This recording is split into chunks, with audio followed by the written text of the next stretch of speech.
لوگوں کا ایک اجتماع ہے اور وہ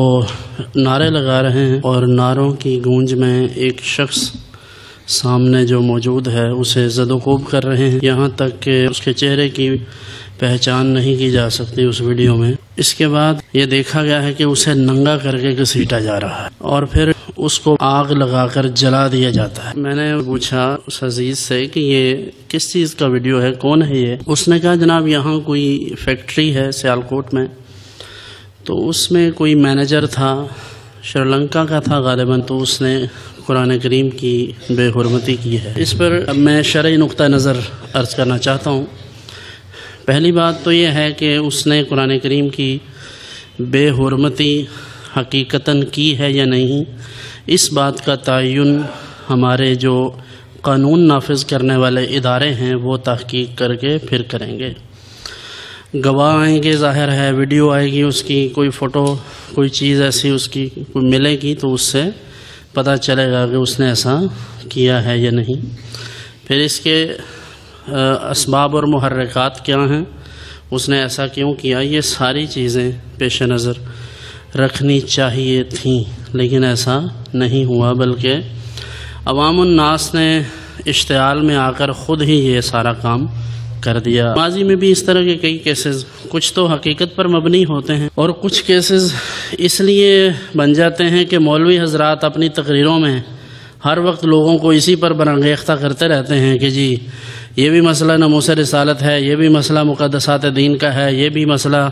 اصول دین کا ہے، اس پر فوراً کسی کو قتل کر دینا چاہیے۔ مشکل سے مشکل وقت بھی ہم پر آیا تو ہم نے کبھی دین کے معاملے میں اپنے جذبات کو غالب نہیں ہونے دیا۔ ہر ایک کے جذبات ہیں، ہمارا بھی یہی دل چاہتا ہے کہ اللہ کا دین غالب ہو۔ کوئی شخص رسول اللہ صلی اللہ علیہ وسلم کی ذات گرامی کے بارے میں کوئی نازیبا کلمہ کہنا تو دور کی بات ہے، کوئی سوچ بھی نہ سکے، لیکن شریعت کسی کے گھر کی لونڈی نہیں ہے، شریعت سب کے لیے یکساں ہے۔ اگر کوئی شخص قانون کو یا شریعت کو ہاتھ میں لے کر اپنی مرضی سے سارے کام کرے گا تو ہم اس کی حمایت نہیں کر سکتے۔ اس لیے یہ جو بھی ہوا ہے یہ تو بعد میں پتہ چلے گا کہ اس کے اصل اسباب اور محرکات کیا تھے اور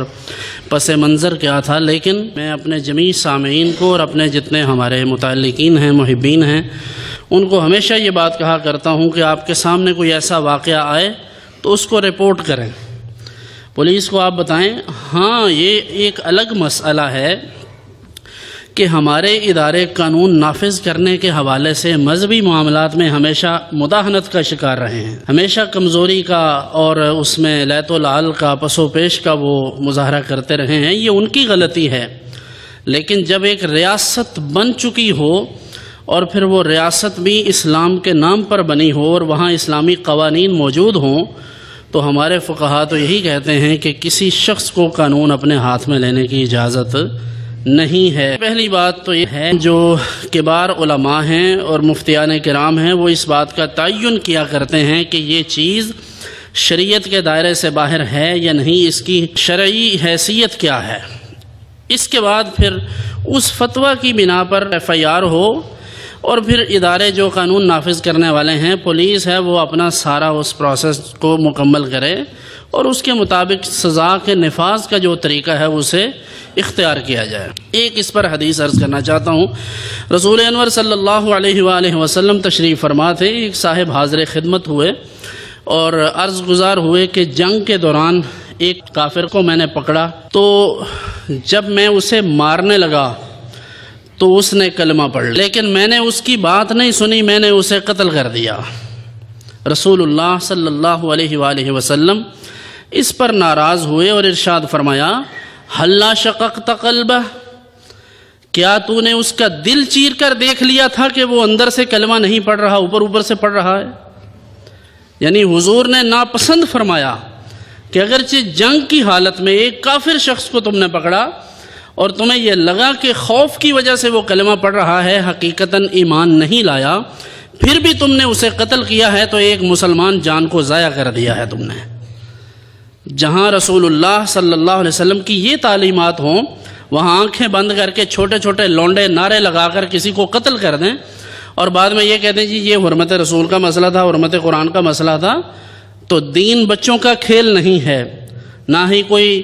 واعظانہ اور خطیبانہ جملوں سے دین آگے بڑھتا ہے۔ دین کی 1400 سالہ تشریحات ہمارے پاس موجود ہیں۔ حضور انور صلی اللہ علیہ وسلم کی ہزاروں لاکھوں احادیث ہمارے سامنے ہیں، اور سب سے بڑھ کر